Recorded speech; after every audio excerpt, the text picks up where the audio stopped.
الفاتحة إلى حضرة النبي المصطفى محمد صلى الله عليه وسلم وعلى آله وأزواجه وذريته وروح آبائنا وأمهاتنا وجدودنا وجداتنا ومشايخنا وعلمنا وجميع المسلمين والمسلمات والمؤمنين والمؤمنات الأحياء منهم والأموات خصوصا لهم شيخنا الفاتحة. أعوذ بالله من الشيطان الرجيم. بسم الله الرحمن الرحيم. الحمد لله رب العالمين الرحمن الرحيم مالك يوم الدين إياك نعبد وإياك نستعين اهدنا الصراط المستقيم صراط الذين أنعمت عليهم غير المغضوب عليهم ولا الضالين. يا رب بالمصطفى بلغ مقاصدنا واغفر لنا ما مضى يا واسع الكرم. يا رب بالمصطفى بلغ مقاصدنا واغفر لنا ما مضى يا واسع الكرم. يا أكرم الخلق ما لمن ألوذ به سواك عند حلول الحادث العامم. يا رب بالمصطفى بلغ مقاصدنا واغفر لنا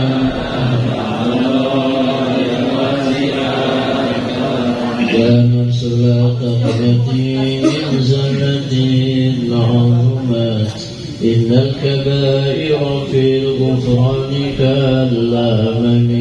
يا رب بالمصطفى بلغ مقاصدنا واغفر لنا ما مضى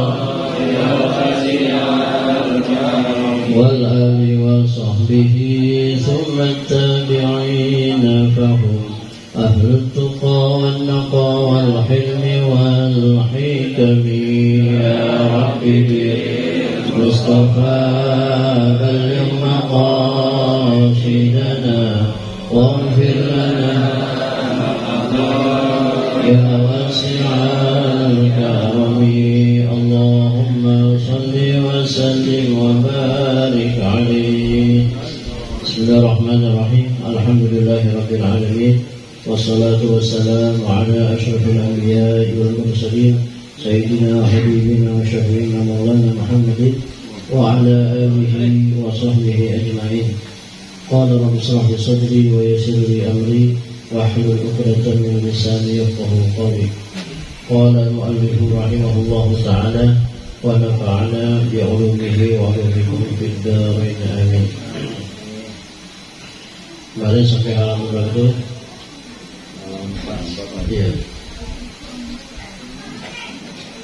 As-Sabirin ya.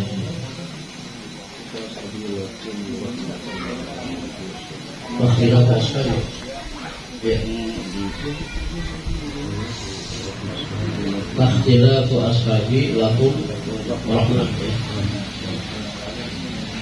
Bismillahirrahmanirrahim. Wakhtilafu ashabi lakum rahmatun. Nah, ini kelanjutan daripada hadis Nabi kita Muhammad Sallallahu Alaihi Wasallam yang mengatakan bahwa sahabat-sahabat beliau itu kan nujum seperti bintang di langit. Maknanya mungkin yang pertama kan nujum seperti jumlahnya saking banyaknya, maka Nabi katakan seperti bintang. Ada juga yang mengatakan kan nujum itu seperti bintang yang perlu diikuti. Jadi bercontohan ya. Fa ayyuma akhadtum bihi faqad sadaitum, yang mana kamu ikut maka kamu dapat petunjuk. Maka Nabi mengatakan terakhir ini fakhtilafu ashabi lakum rahmatun. Maka perbedaan di antara sahabat-sahabatku lakum buat kalian itu sebagai rahmat. Jadi kalau sahabat Rasulullah dalam satu masalah, satu pendapat saja, maka itu menjadi berat buat kita. Alhamdulillah para sahabat juga berbeda pendapat dalam satu keurusan ya. Bahkan pada zaman Nabi kita pun sahabat memahami satu hadis dengan pemahaman yang berbeda. Yang saya dicontohkan sama ulama kita misalnya ketika Nabi mengatakan la yusalliyanna ahadukum al-asra illa fi Bani Quraidah, janganlah kalian sembahyang asar kecuali di Bani Quraidah. Jadi pada waktu itu terjadi perang Khaybar, ya. Perang Khaybar terjadi pada tahun berapa? Ya, ke-7 Hijriah, yaitu ketika memerangi orang-orang Yahud Bani Quraidah. Maka Nabi mengatakan janganlah kalian sholat kecuali sudah sampai Bani Quraidah sembahyang asar. Itu kata-kata Nabi itu beda ulama, beda pendapat ulama para sahabat. Ada yang mengatakan itu makna Nabi supaya benar-benar jangan sembahyang asar walaupun udah lewat waktu kecuali di Bani Quraidah, dengan zahirnya ayat hadis, dengan zahir hadis. Jangan sembahyang asar kecuali di Bani Quraidah walaupun udah keluar waktu. Tapi ada pendapat ulama mazhab juga mengatakan sahabat-sahabat bahwa di waktu itu ada buru-buru di tengah jalan langsung sembahyang asar, biar entar kalau udah di Bani Quraidah udah selesai. Ya, jadi satu hadis dipahami oleh sahabat dengan makna yang berbeda.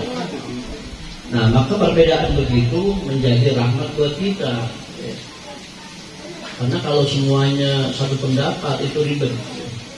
Ribetnya kenapa? Karena kita iklimnya beda-beda. Makanya alhamdulillah sahabat juga berbeda pendapat. Kemudian para ulama kita juga beda pendapat. Makanya kita kenal dengan mazhab al-arba'ah itu, yang mazhab 4. Mazhab Abu Hanifah, mazhab Malik, mazhab Asy-Syafi'i, dan mazhab Ahmad bin Hanbal. Sebenarnya banyak banget tuh para ulama kita. Ada namanya mazhab Al-Auza'i, ada mazhab namanya Al-Lais dan sebagainya. Tapi kenapa yang 4 itu tersebar? Karena disebarkan oleh murid-muridnya. Makanya dan mazhabnya dibukukan. Makanya mereka mazhabnya tersebar sampai sekarang. Dan juga mazhabnya itu dibantu oleh penguasa. Ya. Imam Abu Hanifah pendapatnya itu mazhabnya banyak tersebar di Asia Selatan, kayak India, kemudian Bangladesh, Pakistan, Taliban. Itu Afghanistan, Taliban itu mazhabnya Hanafi dia fikihnya. Nah yang Amaliki Afrika, ya. Apa namanya Maroko, ya. Kemudian Mesir, banyak juga. Ya kan di Afrika termasuknya. Mazhab Ahmad bin Hanbal ya Timur Tengah banyak kan. Terutama Arab Saudi, bahkan jadi mazhab resmi. Lah mazhab Syafi'i di mana ya? Asia Tenggara kemarin. Nah, jadi tersebarnya mazhab juga ditolong sama penguasa. Nah, jadi berbedanya para sahabat Rasulullah itu menjadi rahmat buat kita, buat kemudahan. Ya. Wa ala alihi wa sahbihi, dan juga salawat dan keselamatan atas keluarganya Nabi kita Muhammad. Siapa keluarga Nabi kita? Ya kalau secara garis keturunannya Bani Muthalib, Bani Hashim, Bani Uqail. Itu namanya Alu Muhammad. Ya. Tapi secara umum Alu Muhammad maknanya ai ummatuhu, yaitu umatnya Nabi kita Muhammad. Ya. Secara umumnya begitu. Kalau bicara bab zakat, itu maksudnya itu dia Bani Hashim, Bani Uqail, ya, Bani Ja'far, kemudian Bani Muthalib. Kalau bab zakat, kenapa sebabnya? Sebab Nabi kita dan keluarganya tidak menerima apa? Tidak menerima zakat, juga tidak menerima sedekah. Tapi kalau masalah doa itu umum. Alu Muhammad maksudnya ai ummatuhu. Ya termasuk insya Allah masuk kita. Ya.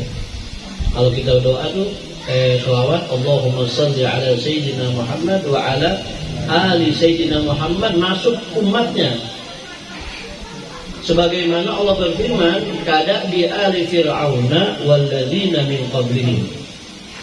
Kada bi ali fir'aun, sebagaimana kebiasaan keluarga Fir'aun. Kita tahu bahwa Fir'aun itu nggak punya anak. Fir'aun nggak punya anak dia. Bagaimana mau punya anak? Dia maaf burungnya tuh kalau mau jima sama istrinya loyo.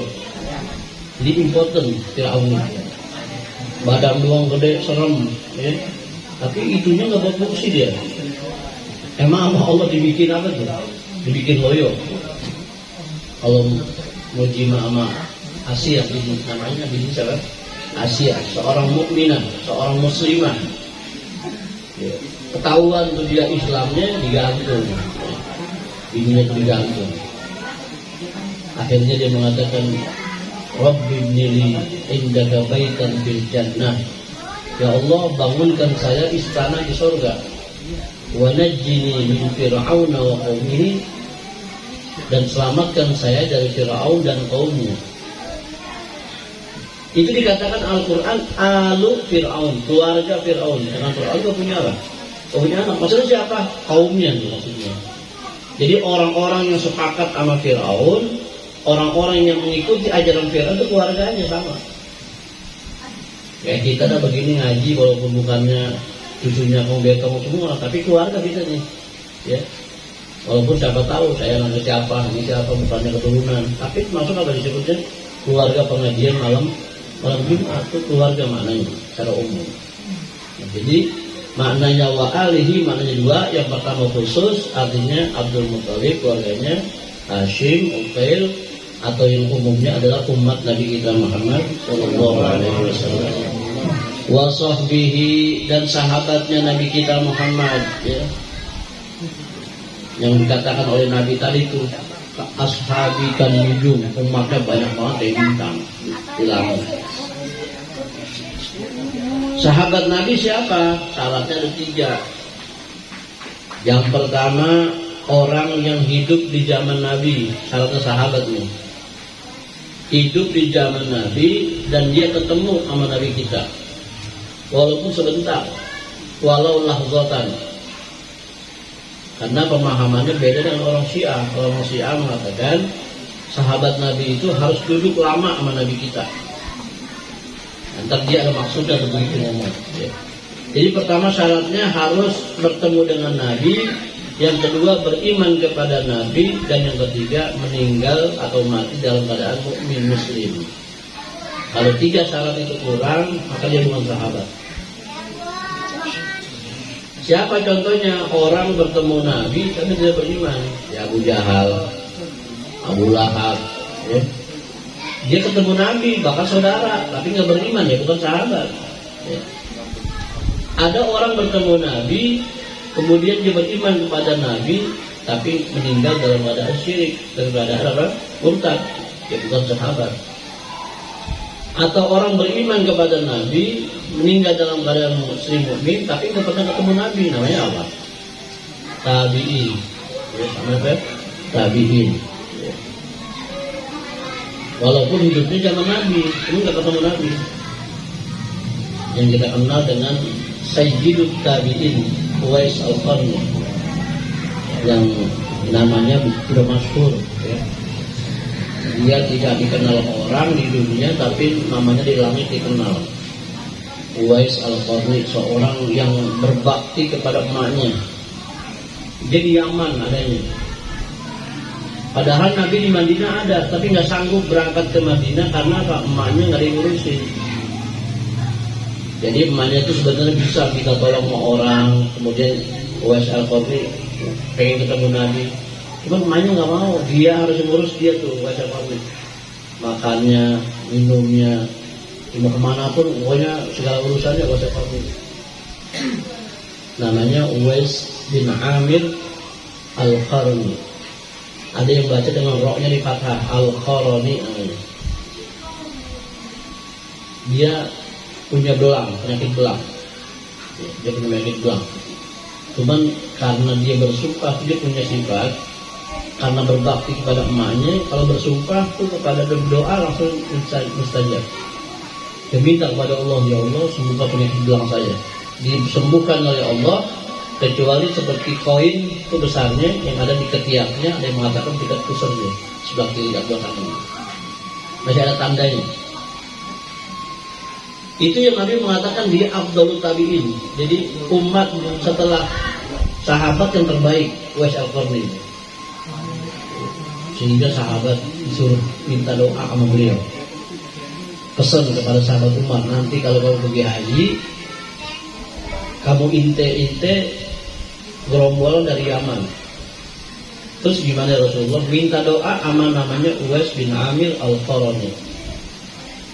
Kenapa ya Rasulullah? Ya udah pokoknya temuin aja dia. Masih muda orangnya. Akhirnya sahabat Umar tuh setiap tahun berteriak-teriak katanya, teriak-teriak di Jabal Qubais, siapa yang dari Yaman? Duduk. Yang dari Yaman duduk. Siapa yang dari Murad? Murad itu suatu kira kalau Jakarta Barat kembangannya. Siapa yang dari kan main kecil tuh. Siapa yang dari Murad? Yang dari Murad berdiri jangan duduk. Terus lama-lama Al-Quran. Jadi Yaman, Murad, Al-Quran. Tinggal. Gak ada orang. Semuanya pada duduk semua. Ada Umar, siapa yang namanya Uwais bin Amir? Rombongan dari Yaman mengatakan, loh dia ada di padang pasir sedang ngurusin onta kami.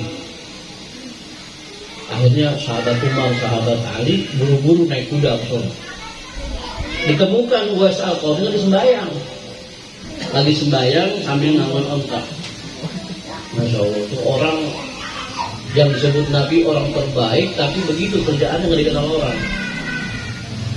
Maka sahabat Umar mengatakan, Assalamualaikum. Waalaikumsalam.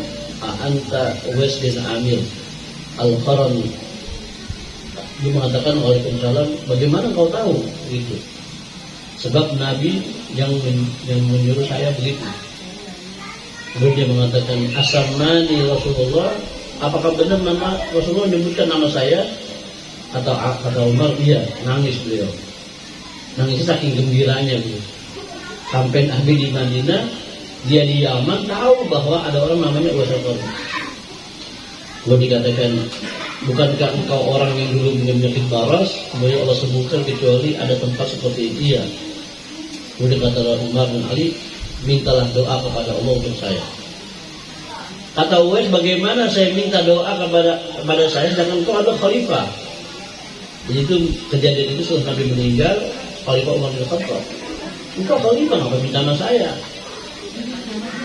Kata Khalifah, memang ini disuruh makanya doa dia.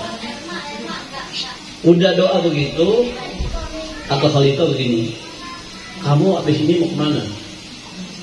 Tujuan kamu? Kata Uwais, saya pengen ke Irak, pengen ke Kufah. Di sana ngapain? Ya pokoknya ngapain aja, kayak nanya lagi bahasa kita ini. Ada Umar apa? Karena beliau jadi khalifah, maukah engkau saya tulis satu surat ke gubernur khalifah, gubernur Kufah, supaya engkau ketika datang akan disambut. Akan disambut karena engkau orang mulia begini-begini. Kata Uwais, jangan, usah. Li'an akuna ghuraban nas ahabbu ilayya. Saya pengen banget menjadi orang yang gak dikenal, itu lebih baik dari gak usah kenal orang, gak usah kenal. Baik saya masuk Kufah, masuk Irak, gak usah pakai dikirim surat. Saya pengen itu orang gak kenal sama saya. Kebalikan sama zaman sekarang. Pengennya orang tuh apa? Nonton, kenal. Iya. Nenggreng gitu, kalau bahasa burung nenggreng aja maunya. Iya. Ada orang kalau bulan tahlilan kalau nggak megang mic dia nggak mau. Harus megang mic pokoknya. Iya. Nonton aja maunya. Ada orang nih kita salaman ya. Assalamualaikum salam. Agent aja begini. Ini nggak kenal sama saya. Ya nggak tahu siapa. Masa nggak kenal sama saya? Nggak tahu siapa. Jadi merasa itu orang yang kenal semua dia. Kita kenal. Assalamualaikum salam siapa ya? Lah itu nggak kenal sama saya. Agak. Emang apa nggak kenal mente nggak apa emang? Dia merasa kalau nggak kenal sama orang kayaknya, wah saya harus kenal. Kalau begitu. Uwais Al-Qarani mencontohkan lebih baik kita dikenal di langit daripada dikenal di bumi. Ada orang masyhur di langit di bumi ini, tapi malaikat tidak kenal dia. Kenapa? Amal naiknya itu amal buruk-buruk. Giliran amal baik naik, itu dikenal kita. Kita kan punya di langit itu punya pintu masing-masing. Amalan kita disetor setiap hari Senin, hari Kamis. Yang mingguannya. Yang hariannya disetor subuh dan asar. Dalam hadis dikatakan yata'aqabuna malaikatan lail wa malaikatan nahar. Silih berganti dengan beda shift. Malaikat siang sama malaikat malam. Jadi kalau malaikat malam itu subuh dia naik ke atas. Dan malaikat yang jaga siang turun. Maka malaikat yang malam, yang shift malam, yang balik ke langit itu subuh, ditanya mau Allah di atas. Wallahu a'lam, dia Allah lebih tahu, itu ditanya tugasnya. Kaifa tajiduna ibadi, bagaimana kau temukan hambaku, wa kaifa taraktumu, bagaimana kau tinggalkan hambaku waktu subuh. Malaikat itu menjawab, ji'nahum wa hum yusallun wa taraknahum wa hum yusallun. Ya Allah, saya datang pada waktu asar, dia lagi sembahyang asar, kami tinggalkan dia waktu subuh, dia lagi sembahyang subuh. Enak tuh kita begitu. Yang siang begitu juga. Ketika dia naik asar, dia naik, diganti masih malam, ditanya lagi sama Allah. Allah lebih tahu, cuma ditanya. Bagaimana kau tinggal hambaku? Mereka mengatakan, ya Allah, saya datang waktu asar, kami datang waktu subuh, dia lagi sembahyang subuh. Kami datang waktu sembahyang asar pulang ke atas, dia sembahyang subuh juga, sembahyang asar juga. Setor amalan kita tuh. Jangan sampai kita ditanya sama Allah tuh malaikat, bagaimana kau tinggalkan si fulan? Ya Allah, saya datang masih molor, masih tinggalkan belum sembahyang asar. Iya, itu waktu subuh sama asar yang sangat menentukan. Iya. Kalau sembahyang subuh masih narik apa? Narik selimut. Bukan grab. Oh, grab tuh subuh aja. Ini masalah subuh. Panas dia mau tarik. Ya, makanya Nabi mengatakan man shallal bardain dakhalal jannah. Barang siapa yang sembahyang dua waktu dingin, yaitu waktu asar dan waktu subuh, Nabi mengatakan dakhalal jannah, masuk surga dia. Itulah. Allah berfirman hafizu 'ala sholawati was sholatil wusta, ay sholatul asar. Jadi sembahyang wusta itu sembahyang asar. Maka tolong dijaga sembahyang subuhnya atau sembahyang asar. Ya mungkin asar masih mendingan, gampang. Ya. Kadang-kadang kecapean juga sih kalau kerja. Ya. Subuh ini repot, subuh. Apalagi bulan sekarang musim hujan. Ya, kalau mau bangun main kedengaran azan subuh tuh, hujan turun. Ya, enak banget ada tulisan tuh. Enak banget. Ya, kalau hanya saking beratnya, pahalanya sangat banyak, maka pahalanya banyak beratnya. Orang yang suka keluar waktu kegelapan nanti dibalas dengan keterangan di hari kiamat. Subuh-subuh kan gelap tuh, dingin, kita keluar tuh. Nanti kata Rasulullah, basyiril masya'ina fil zulmat bin nur yaumil qiyamah. Kasih tahu kabar gembira bagi orang yang suka keluar sembahyang subuh di waktu gelap dengan cahaya dari akhirat. Dibalas sama Allah sesuai dengan amal. Kalau masih subuh masih molor aja, dan tadi dibalasnya gimana? Susah. Maka ini nasihat buat saya, jangan sekalian jaga sembahyang subuh, sembahyang asar. Itu sembahyang yang paling sulit oleh orang-orang munafik. Nah, maka definisi daripada sahabat itu begini tiga hal. As-sabirina was-sadiqina wal-qanitina wal-munfiqina wal-mustaghfirina bil ashar. Itu sifat orang mereka, itu sifat sahabat. As-sabirin, mereka sabar-sabar. As-sadiqin, apa itu? Jujur-jujur. Wal-qanitin, apa? Qanit. Ada yang mengatakan qanitin muti'in, yang taat-taat. Ada yang mengatakan qanitin ay qiyaman tawilan, berdiri yang lama ketika sholat. Ada yang mengatakan qanitin berdoa. Makanya kita kalau sembahyang subuh ada qunut. Qunut maknanya doa. Ya. Ada yang mengatakan qanitin maknanya orang berdiri lama ketika sembahyang. Itu sifat sahabat tuh. Sabar, jujur, kemudian dia berdiri lama ketika sembahyang. Khusyuk ya. Al-munfiqin, sifat mereka juga apa? Yang selalu bernafkah, berikan sedekah pada orang lain. Wal mustaghfirina bil ashar, mereka orang-orang yang suka membaca istighfar ketika waktu suhur, ya. Nah ini berat juga nih, ya. Berat. Waktu sahur orang-orang pada molor, kita bangun, ya. Ya kadang-kadang kita maaf ya, giliran hal-hal yang sifatnya keduniaan tuh gampang bangunnya kita. Misalnya apa? Ya pokoknya paling gampang bola lah begitu. Kayak semalam Manchester United lawan Young Boy. Iya, kemarin malam. Biasanya main jam 2 setengah 12, dan kita baru pulang. Udah setengah waktu. Ronaldo udah golin 1, dia diganti, akhirnya kalah. Udah kesel banget. Iya, kita Manchester United jagoannya, kalah sama Young Boys. Akhirnya nonton juga ya? Nonton.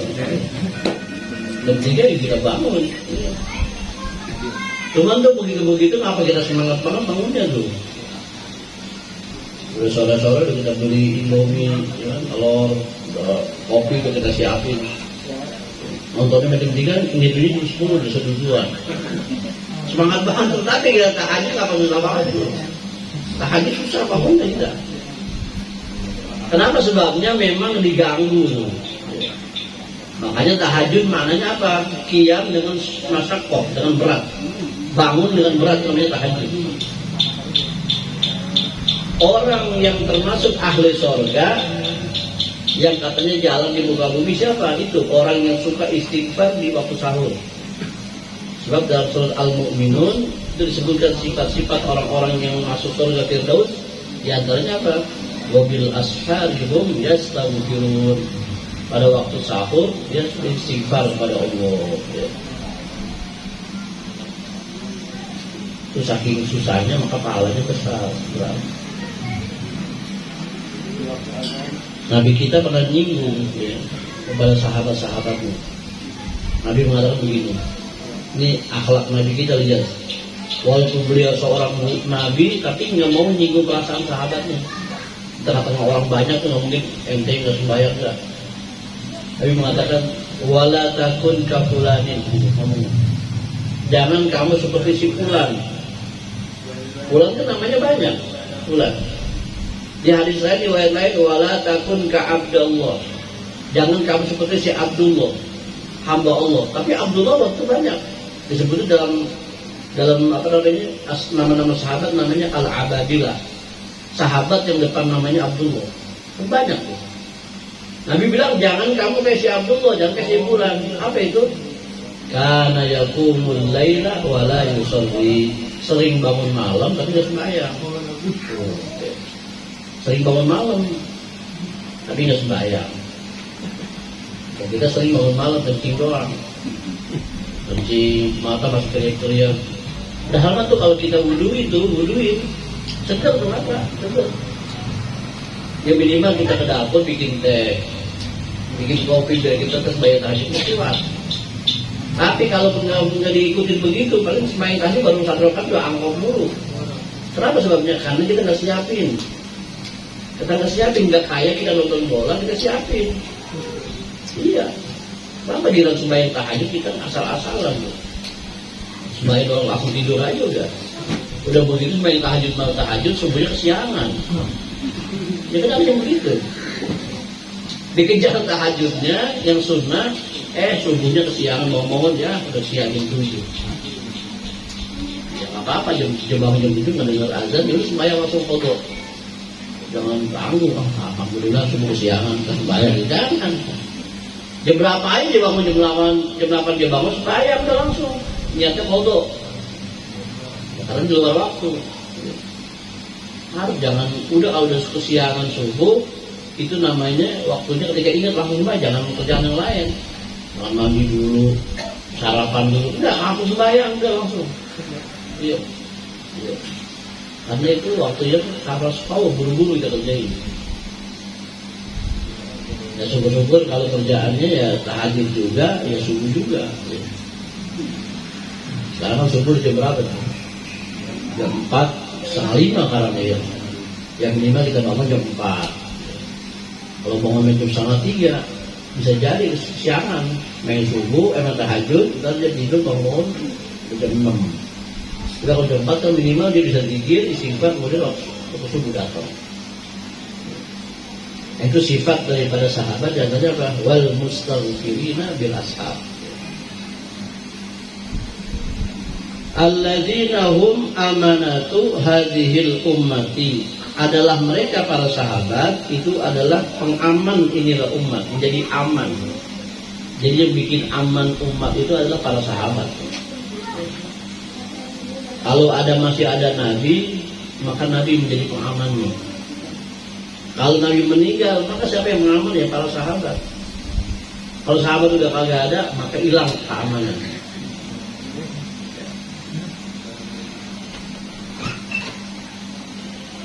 Kalau Allah ingin menyiksa seorang hamba, maka ada dua amannya, yaitu nabi kita masih ada dan istighfar. Wa ma kana Allahu yu'adzibahum wa anta fihim wa ma kana Allahu mu'adzibahum wa hum yastaghfirun. Gitu.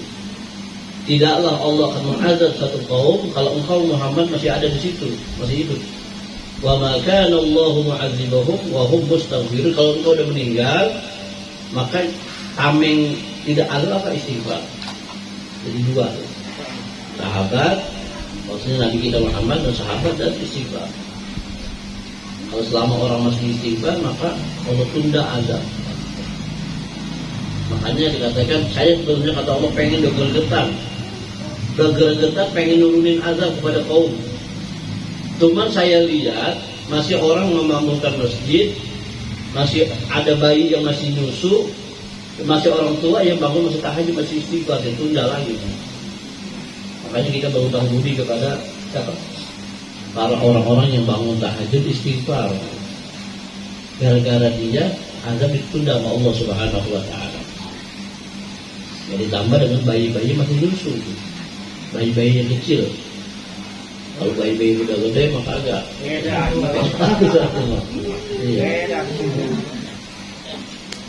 ama apa? Ama orang melihat masih memakmurkan masjid. Ya karena saya sampaikan di musim begini ini, ya kenapa Allah tidak dengan azab yang lebih besar? Karena masih ada orang yang mau memakmurkan masjid. Ya, utang budi kita pada mereka itu.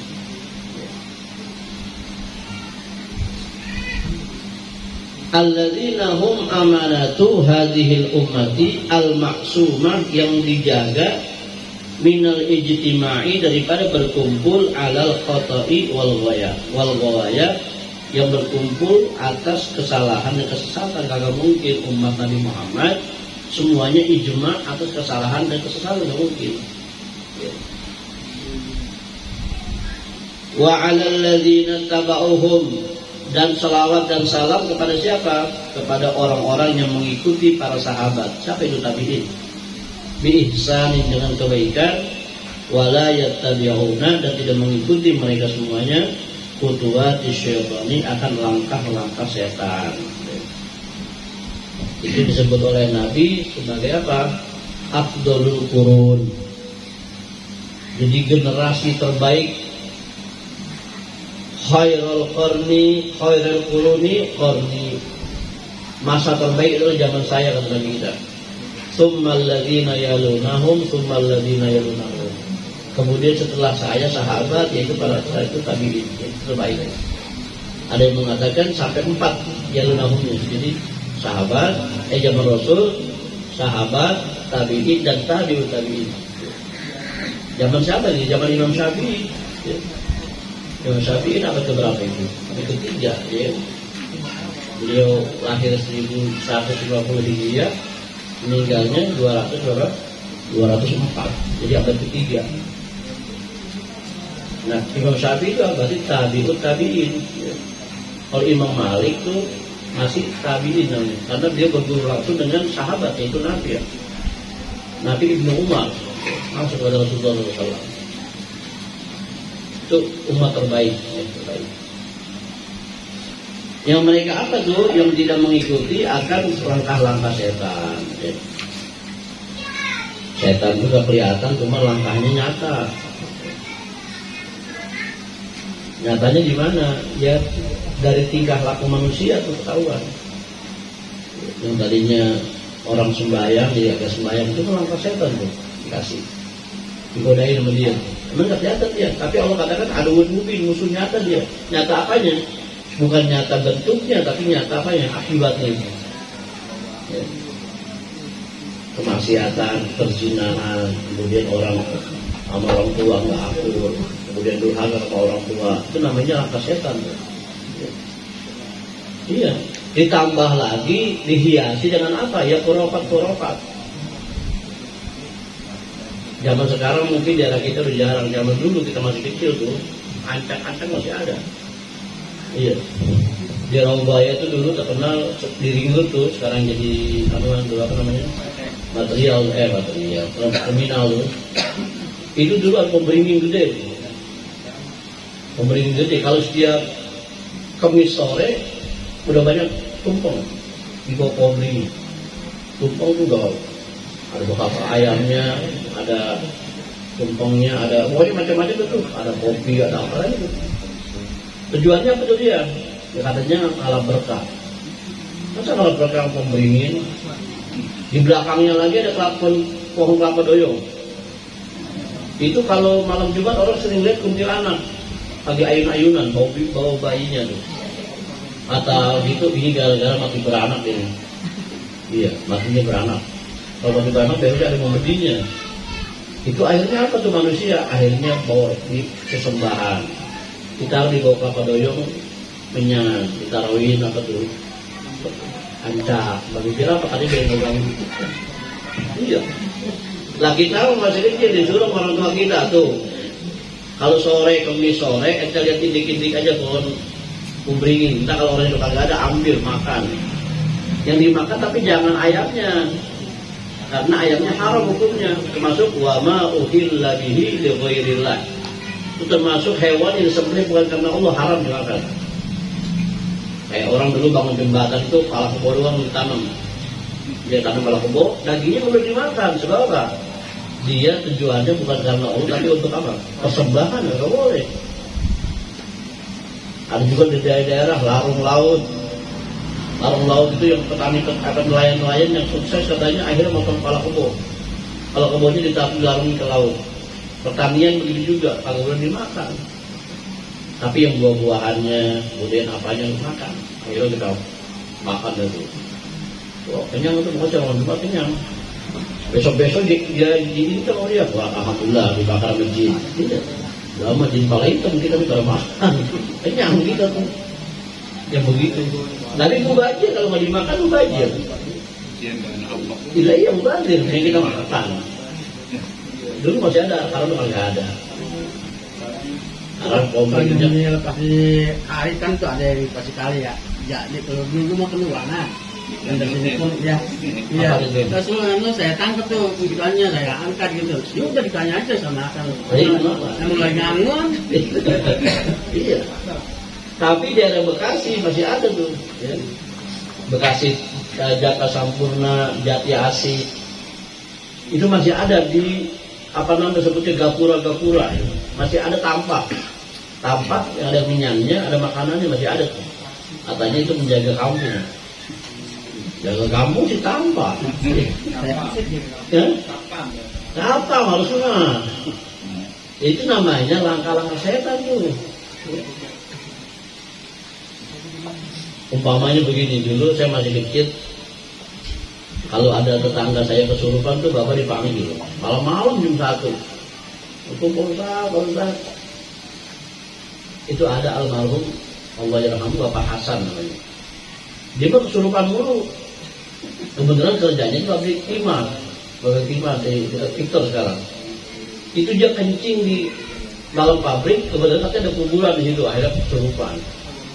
Sembuh, di depan rumahnya ada pohon ditebang sama dia. Malamnya kesurupan. Dipanggil tuh orang tua. Kita ikut. Orang banyak di kamar itu jadi dipencet di tempat apanya itu namanya nadi-nadinya ya, pencet begini. Ditanya ini siapa ini? Gitu. Ngotot aja. Saya itu lagi tempat saya ditebang. Di mana? Itu depan rumah Kong Jebuk, ada Kong Jebuk namanya itu. Mahbub namanya, pakai Kong Jebuk. Kong Jebuk gitu.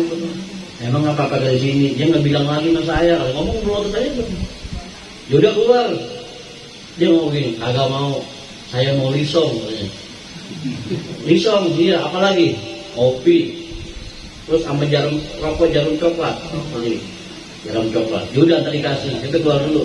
Yaudah keluar saja. Pas keluar dia bangun jatuhin lah. Ustaz ngapain di sini? Jadi kepala lu dia kata dulu lagi begini, udah sadar.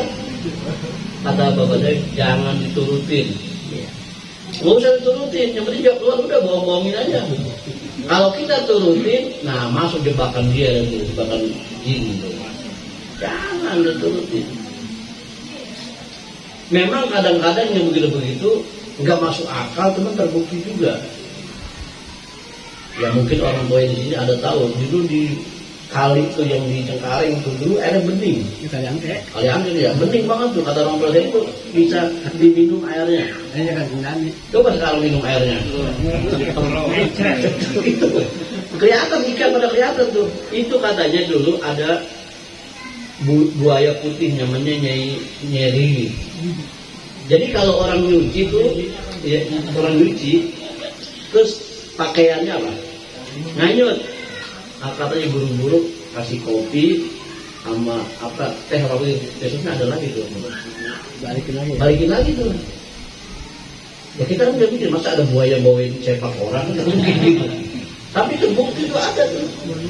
Akhirnya gara-gara kalinya itu buta, sudah sekarang bahkan jadi udah pindah ke mana nggak tahu deh. Namanya nyiring itu buaya putih. Iya. Siapa itu? Apakah orang yang betin? Apa buaya yang bisa bawa kabur baju orang? Ya kan? Yang penting jangan sampai kita ngikutin tuh yang begitu-begitu rusak. Nah, sekarang udah kagak ada, kenapa? Ya udah banyak bedong. Ya. Mungkin dia pindah setan mau kemana nggak tahu tuh. Ya, bukan udah kagak ada sekarang. Masih ada nggak sini komedi? Ada nggak? Masih sering ngomong ya? Sekarang kita lebih takut sama garong. Sama garong. Kalau kami dapat itu. Kalau garong itu namanya setan dari manusia. Yang disebut dalam surat apa? Minal jinnati wan nas. Setan yang begitu tuh dibaca Yasin nyengir. Dibaca Yasin dia nyengir aja. Setan dari manusia. Yang setan jin ini udah pindah ke tempat yang gede-gede kan. Cuman mungkin di kamar mandi kita masih banyak. Makanya kalau masuk kamar mandi baca doa. Apa itu? Allahumma inni a'udzubika minal khubuthi wal khaba'ith. Ya Allah, saya berlindung kepada Engkau dari setan laki dan setan perempuan.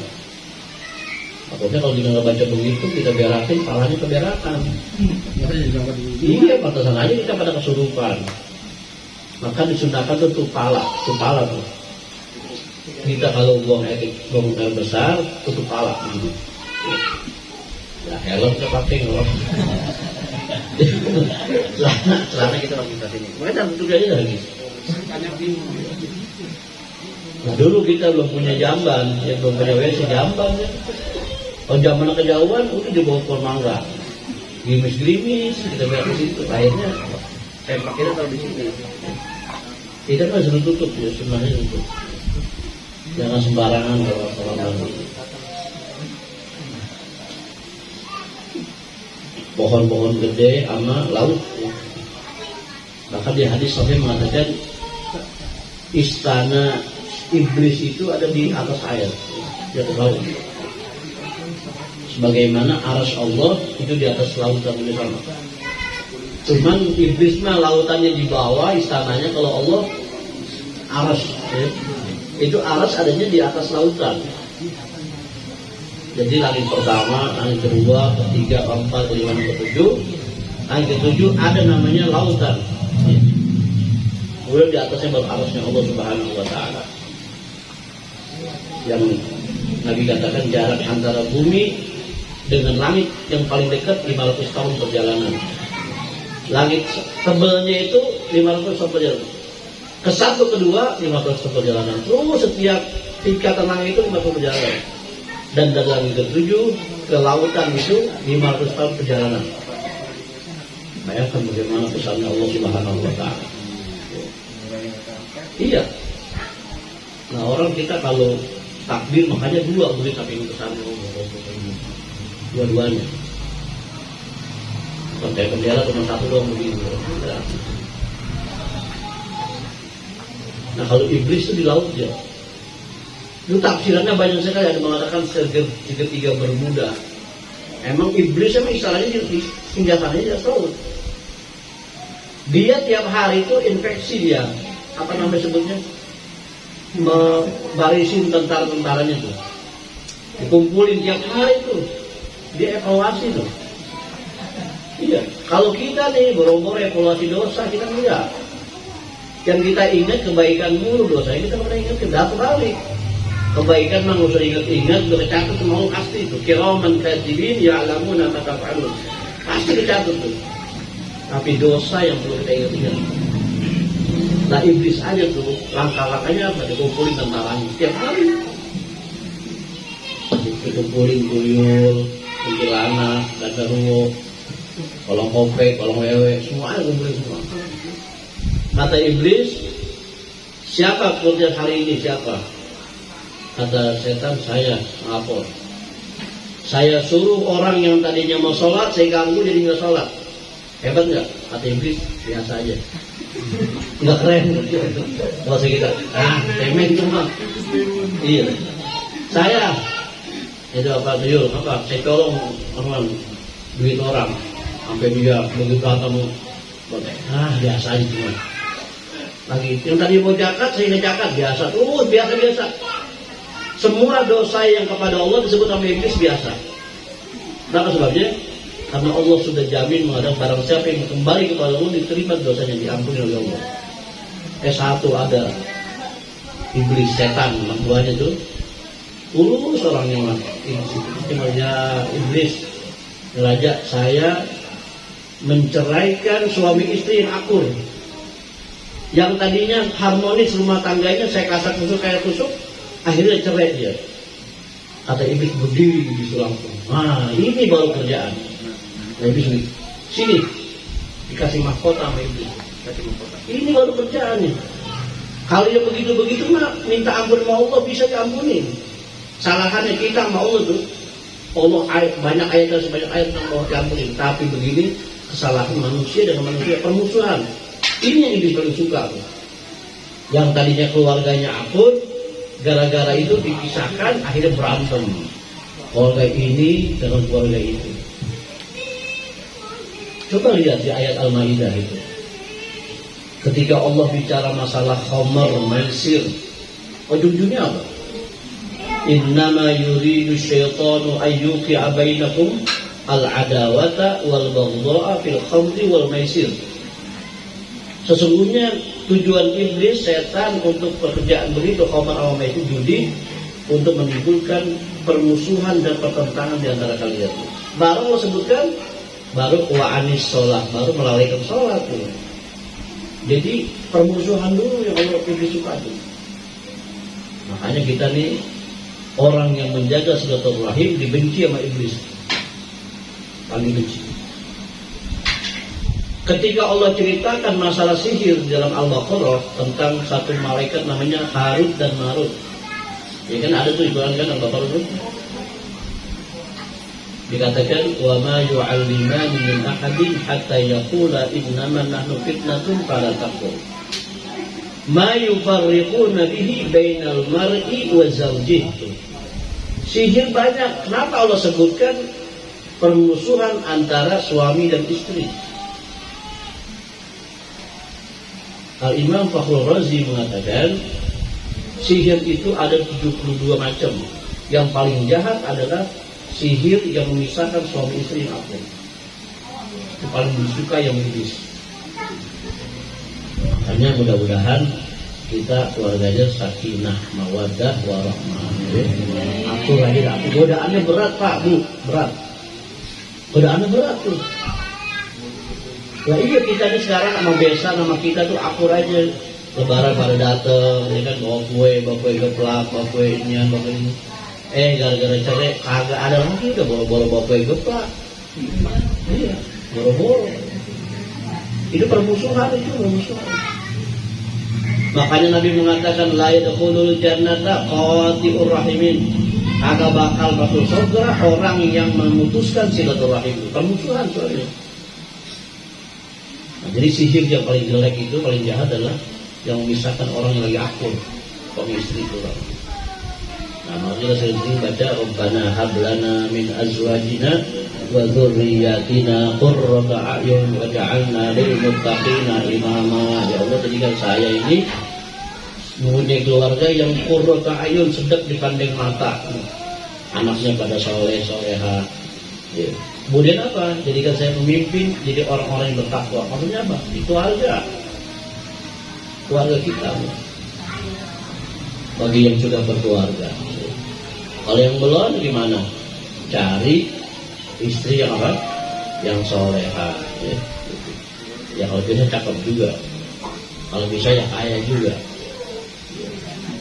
Kan susah begitu tadinya.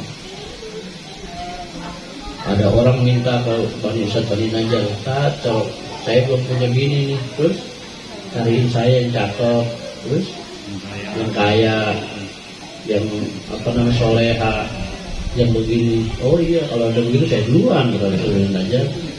Ngapain buat kalau saya aja dulu. Kalau dia begitu Pak, lihat yang soleh.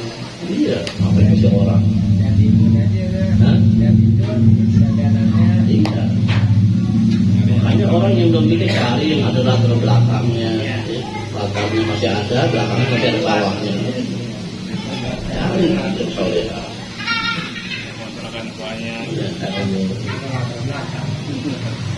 Itu kutuat syaitan. Makanya kayak jamak dia banyak. Datangin dari mana tuh? Depan digoda, belakang goda. La'atiyannahum min baina aydihim, depan digodain, belakangnya kita digodain, kanan kiri digodain. Cuman setan gak sanggup bagian atas, bagian bawah. Dan kita enam ya. Depan digodain, sama dia bilang begitu. La'atiyannahum min baina aydihim, saya akan goda manusia Bani Adam dari arah depan. Wa min khalfihim dari belakang, wa an aymanihim dari kanan, wa an syama'ilihim dari sebelah kiri. Setan lupa nyebutin wa min fawqihim wa min tahtihim. Dia nggak sebutin atas sama bawah. Kata ulama kita, kenapa dia nggak bakal sanggup? Jadi selama orang masih sujud tuh, masih sembahyang kepada Allah, masih sujud, maka setan menyerah. Ama kalau setan masih berdiri kepada jalan, pada Allah Subhanahu wa taala. A'udzubillahi minasyaitonir rajim. Makanya kita yang godain dulu. Kata Ibnu Abbas, setan itu akan merubuhkan rumah yang bagus. Kalau rumah yang udah rubuh, sama dia dibina aja sama setan. Kalau orang udah maksiat, nggak usah diganggu lagi. Makanya di tempat perzinahan nggak ada setannya. Emang setan semua sih. Yang ada setannya di mana tuh? Di masjid, di majlis taklim tuh. Dia lagi ngaji, belum mulai ngaji, maka pada sebelum gurunya bilang mulai assalamualaikum, udah mau kriap kata. Lagi kemudian saya jalan di pojok, wah enak benar. Ya nggak apa-apa kalau ada pahalanya masih, ya pahalanya. Iya. Dia bilang udah doa baru mulai. Lah ngaji cepet amat ini ngaji, cepat tahu belum tidur. Ya, kayak orang Jumatan begitu datang, segala banget Jumatan, khotib naik dia tidur. Giring dia orang komat dia bangun, khotib cepet amat jadinya. Udah belum tidur. Makanya orang kalau mau main Jumat ngopi dulu. Itu ada pahalanya itu. Dibikin kopi, niatin ya Allah supaya saya kagak ngantuk kita main Jumat. Pahala tuh kopinya. Bahkan kalau kopinya kali ada pahalanya juga. Supaya nggak ngantuk. Iya, mau ngopi di Jumat enak, tapi sebelumnya enak juga tuh. Dia ngantuk. Bagi khotibnya lemes ya. Karena ada khotib yang jangan dulu alhamdulillah ya. Alhamdulillahilladzi lemes aja. Ya kalau khotibnya semua kaisan Bani Najjar mah ada yang tidur. Cuma teriak-teriak doang utamain.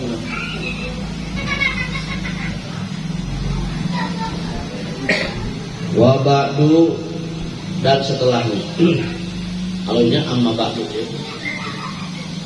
Amma ba'du itu setelah alhamdulillah sholawat itu ada yang mengatakan pertama kali orang yang mengucapkan amma ba'du khalifah al-awwal Abu Bakar Siddiq ketika beliau diangkat menjadi khalifah. Itu ucapan amma ba'du beliau pertama kali mengucapkan itu. Jadi beliau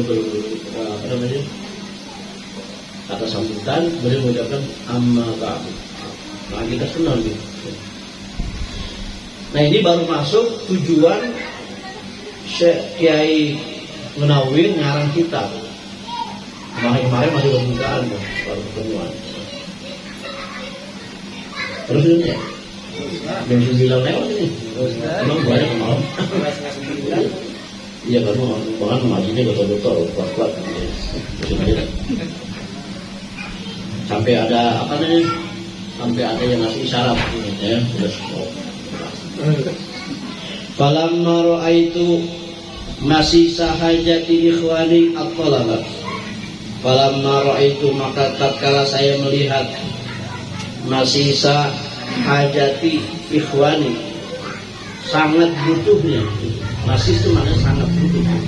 Sangat butuhnya saudara-saudara saya at-talabah yaitu pelajar-pelajar bil ma'hadil islami pada pesantren Islam namanya Kerapiak. Bacanya Karobiyah. Maksudnya apa? Kerapiak. Di mana tuh? Di Jogja. Jangan kita ke Jogja memang Maliboro. Alhamdulillah saya sudah berkunjung ke Kerapiak mungkin 2 kali 3 kali. Karena benar abang saya kan bulannya membawa di Kerapiak. Saya kenal dia. Tapi bukan zaman beliau, zaman kapan tahu. Ini pengarang kitab mah gurunya Gus Dur. Ini pengarang kitab nih gurunya Gus Dur. Gurunya Syekh Abdul Siraj. Gurunya ulama besar. Dia mah zaman kapan tahu itu. Waktu saya bertemu dengan udah zamannya 3 orang kiai itu, Jenderal Abidin, udah meninggal semua. Pas Jumatnya itu baca rukun-rukunnya doang. Baca rukunnya. Kalau kita makan di Solo di belakang Kerapiak, nasinya nggak bayar. Kalau makan nasi nggak hitung. Iya. Nggak hitung, boleh makan nambah juga nggak hitung. Makanya nggak hitung kan nasinya. Iya. Nggak bayar tuh. Makanya nggak bayar. Cuman ada di belakang keraton ada namanya, ya mungkin bapak tahu tuh, ada bendi namanya. Ada bendi dan pohon tua. Saya nggak lihat langsung, tapi setiap bulan Suro itu kata abang saya yang bulan Suro itu dimandiin tuh bendinya, dimandiin dan pohon itu disiram dan airnya diperebutin orang untuk berkah katanya. Jadi dimandiin tuh bendinya buat obat. Gimana kalau gitu ya? Hah? Bendi sih, apa namanya? Delma itu dimandiin tuh sama pohon itu, pohon tua katanya, pohon tua. Jadi itu airnya berbutin orang. Iya.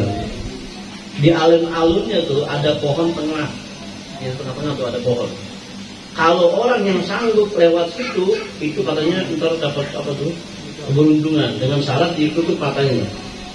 Di mata tutup, lo pohonnya tengah loh. Di alun-alun kan di foto suruh jalan. Itu jarangnya masuk, pas lagi jalan ke sono. Nego, sono jalan ke sono gitu. Tapi kata tukang beca, nyewa tukang beca, ada orang Jakarta yang bisa. Pas dia begitu masuk tuh. Dan bulan berikutnya harus motong kambing, harus dekat. Katanya ntar rezekinya luas. Ya Allah, gitu. Ya. Memang daerah Jogja memang masih ada begitu. Ya. Tukang beca tuh kalau lewat di belakang nggak berani dia ngegoes, dorong. Iya dorong tuh dia. Saya bilang begini, Pak, kenapa sih dorong? Kita ngelewatin keraton Pak, kita nggak boleh. Jangan berisik, nggak boleh ngomong. Coba. Oh, sampai begitunya. 3 hari di sono nggak pernah kunut subuh kita. Tambah ngomong nggak ada kunutnya, nggak kunut nggak dikir aja. Iya, lah kita gimana Pak kunut? Jangan ikutin aja udah. Ini pengarah sunnah itu. Dia assalamualaikum, assalamualaikum, udah berbalik sama kita ngeliatin kita aja imamnya. Kita paham, nah kita korotin lagi itu ya dikir masing-masing aja. 3 hari nggak kunut kayaknya nggak enak banget, pengen subuh nggak kunut gitu. Ikutin aja ya. Khususan yaitu khusus, jadi ini saya lihat santri-santri ini perlu nih. Wa ghairihim, dan selainnya santri-santri min amsari, daripada seperti saya. Beliau mengatakan apa? Al-qasirina, yang merasa kurang. Beliau mengatakan Syekh Nawawi saya masih kurang. Tawaduk dia. Umuman, secara umum, apa itu? Ila bayani amsilati, untuk menjelaskan contoh-contoh minal masaili, dari masalah-masalah allati la yanbaghi, yang tidak pantas tabadulul inkari fiha, untuk saling mengingkari di masalah itu ya. Nanti ini kitab ini akan ada mungkin 9 contoh amaliyah yang sebenarnya kita nggak boleh saling mengingkari. Masalah apa? Ziarah kubur, tawasul dengan orang mati, mengirim pahala bacaan, kemudian apalagi itu maulid, ya itu termasuk perkara-perkara yang tidak boleh amar ma'ruf nahi munkar di situ. Jadi amar ma'ruf nahi munkar dengan syarat satu, diantaranya apa? Bukan pada masalah yang khilaf antara ulama. Kagak boleh kita yang kunut mengatakan yang nggak kunut ente soal ini nggak sah, kagak boleh. Dia juga sama, dia yang kagak kunut nyalain yang kunut, kagak boleh. Kenapa sebabnya? Perkara khilaf tidak. Jadi ini hanya sekedar pengen membuat fondasi dalil buat kita yang beramal ngaji kubur. Ya, antum sebutkan ngaji kubur bagaimana hukumnya, dalilnya mana? Talqin itu juga ada di sini. Makanya saya sengaja baca kitab ini karena ini pekerjaan sehari-harian kita. Ziarah kubur dan tawasul, ini ada dalilnya. Baca Quran, kemudian ya Allah kirim pahala buat orang tua saya, boleh apa kagak? Ya. Masalah ziarah kubur juga begitu sama. Ya. Makanya nggak boleh tabadul ingkar. Lihat nih, misli mas'alati, seperti contohnya masalah apa? Qobliyatil jumu'ati, qobliyah Jumat. Qobliyah Jumat orang ngerjain semua enggak? Ada yang ada. Makanya kita jangan marah-marah sama orang yang kagak sembahyang qobliyah. Cuman kita yang kita gedegnya itu, dia di sop pertama orang-orang pada sembahyang dia main HP. Itu yang kita lihat sopannya itu, adabnya maksudnya. Kita nggak boleh mengatakan ente nggak qobliyah, malah kita nggak, dia punya dalil sendiri. Tapi maksud saya jangan pakai di depan, kemudian pakai HP. Mending kalau orang ngerti itu, walaupun dia berkeyakinan mazhabnya tidak qobliyah Jumat, tapi berdiri aja sembahyang mutlak namanya. Di Basmo kejadian. Jadi ada anak muda tuh pakai kain, pakai celana, pakai kaos, sembahyang di sebelah kanan. Imam apa namanya, Syarifuddin masih ada, masih hidup. Udah begitu orang-orang pada qobliyah, dia kagak sendirian main HP. Kata Syarif, udah sebut nama, berdiri bayang. Dia marah dia bilang ngapa nyuruh saya kalau begitu. Kata beliau, kalau debat dalil entar habis bayang, ini sekarang berdiri dulu. Akhirnya berdiri. Kata beliau, sembahyang awal ente enggak qobliyah, sembahyang 2 rakaat niatin sembahyang mutlak. Jadi biar jangan beda sama orang lain. Kita juga panik kalau sembahyang di tempat orang yang di azannya satu, ya jangan qobliyah juga kita. Kita datang mungkin di tahtul masjid duduk. Kan ada orang sembahyang itu khotib dulu naik baru apa? Baru azan. Ini kan kita assalamualaikum warahmatullahi wabarakatuh, dia baru azan tuh. Nggak apa-apa, kita jangan qobliyah sendiri, nanti bikin fitnah. Sama seperti dia juga ketika di tempat kita, jangan diam aja. Ada orang pada kunut, dia diam aja begini. Orang mah angkat tangan, baru dia bilang amin, dia angkat tangan aja, biar sama sama yang lain. Itu namanya dia ngerti dalam khilafiyah. Nah itu kata beliau termasuk qobliyah Jumat. Dan Mu'alim Syafi'i Azami almarhum mengarang risalah sedikit itu tentang masalah hukum qobliyah Jumat.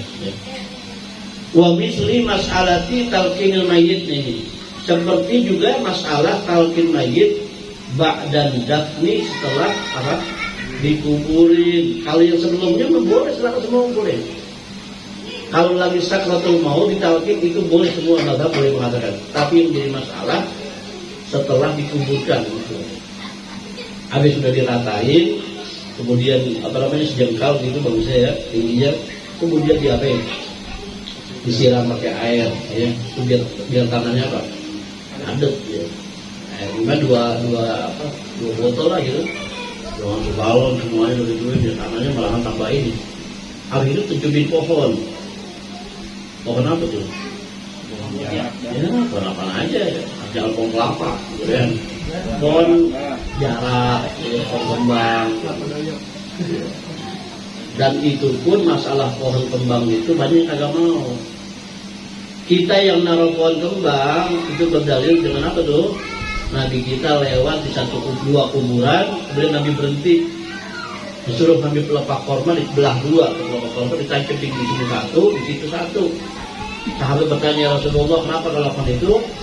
Ya annahumma yu'azzaban, anak keduanya lagi disiksa.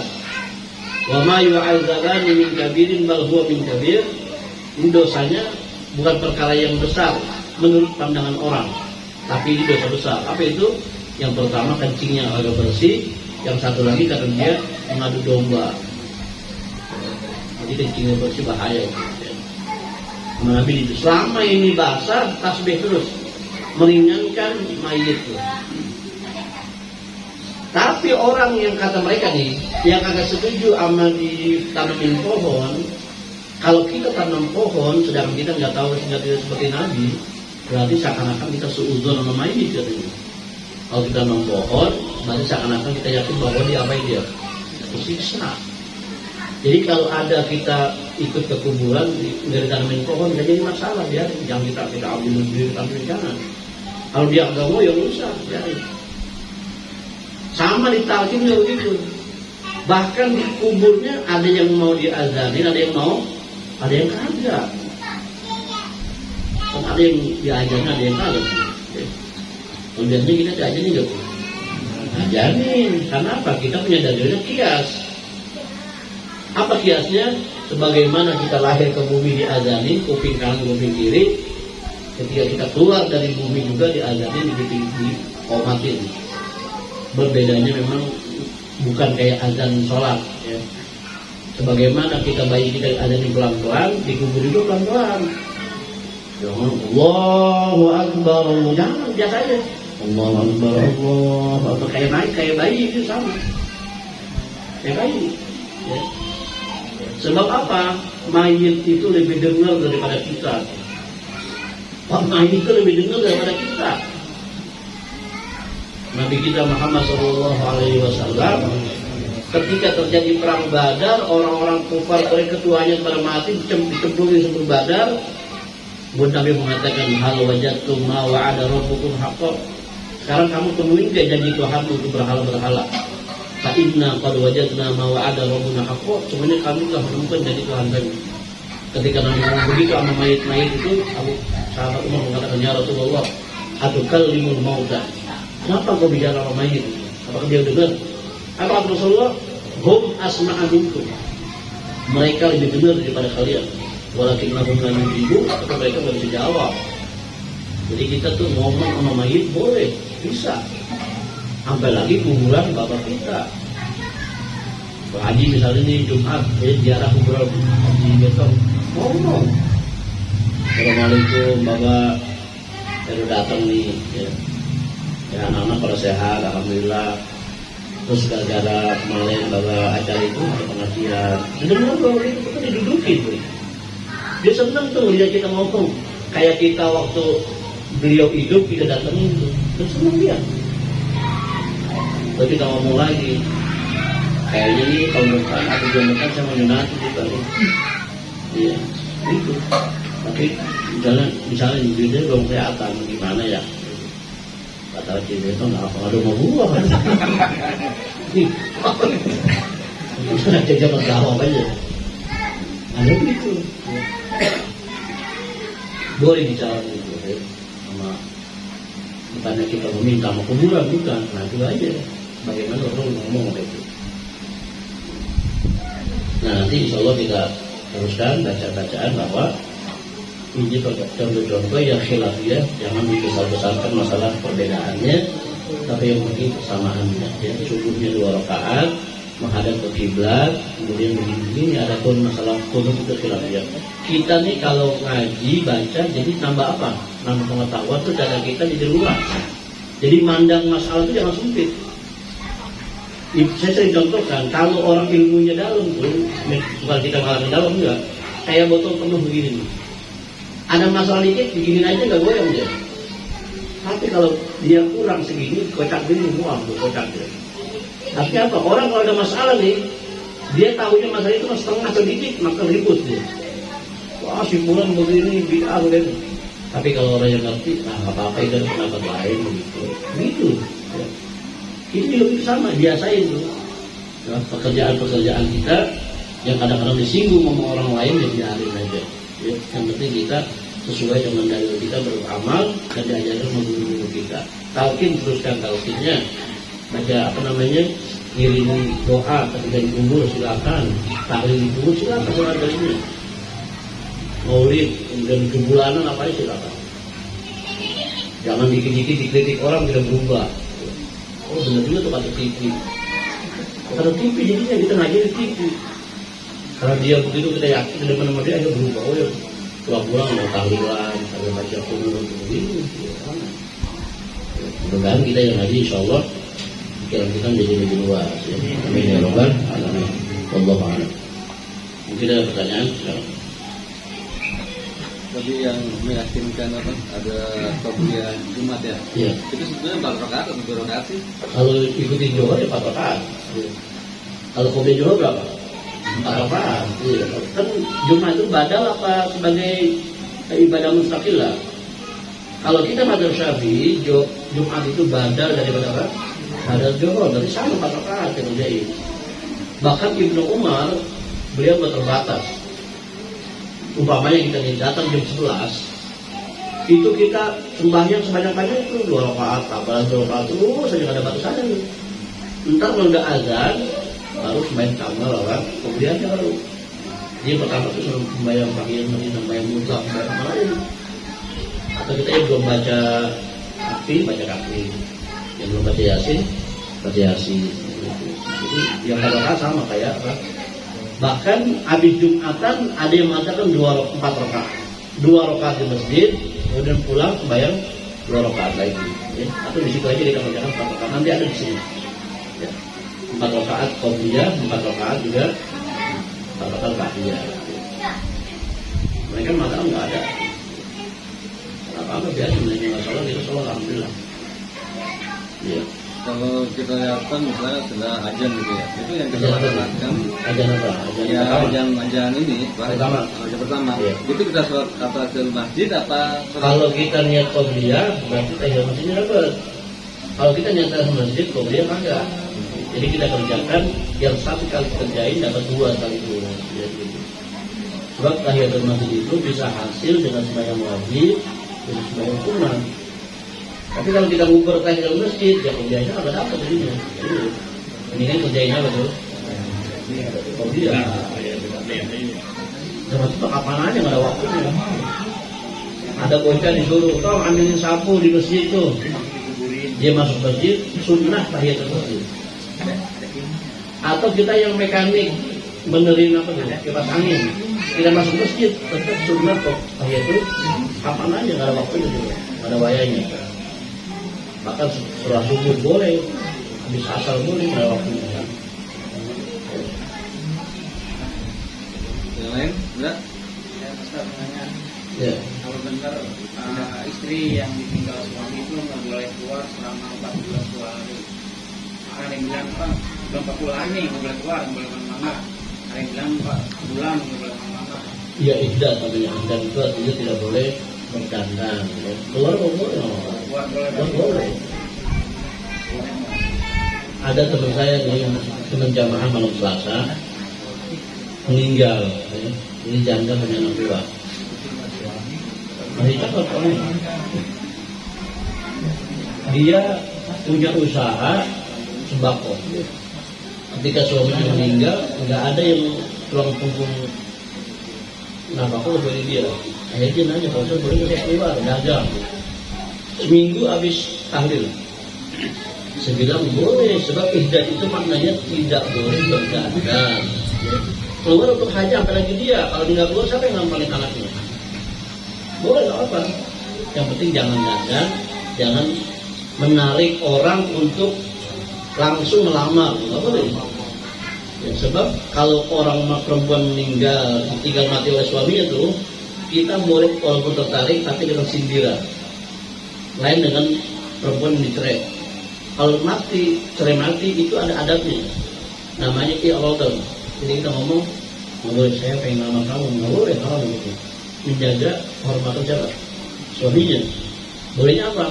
Ngomongnya sindiran. Kayak misalnya, Bu atau Mbak, kalau kayak ibu mah banyak yang mau, gitu ngomongnya. Ngomongnya begitu boleh.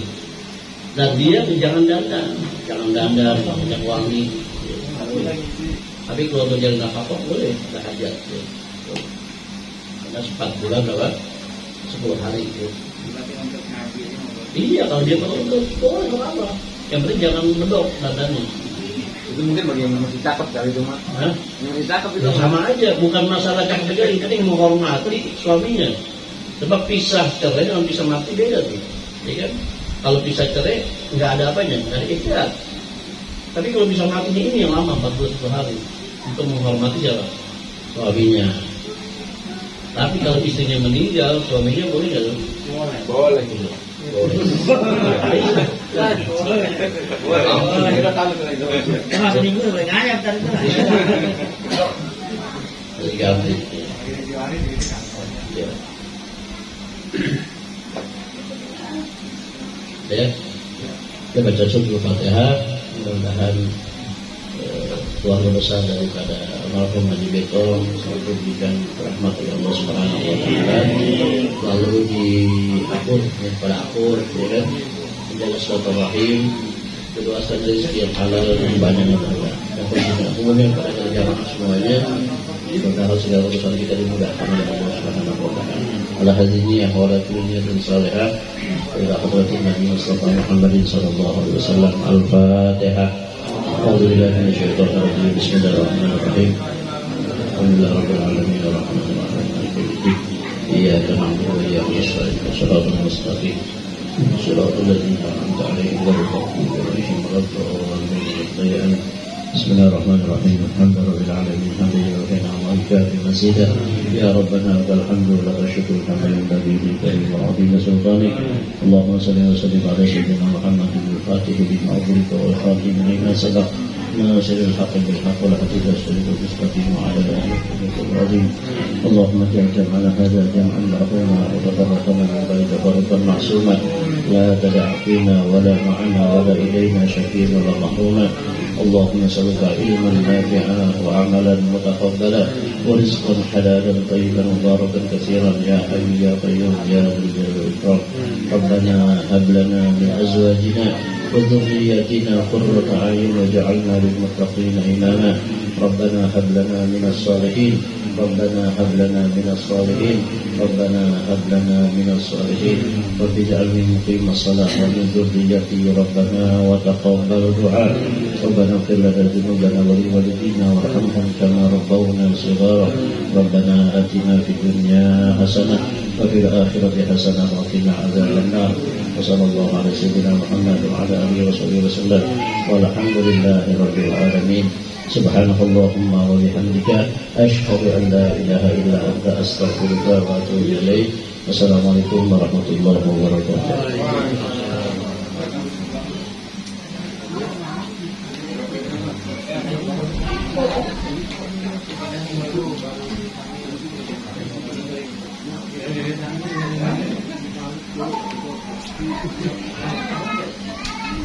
Thank you.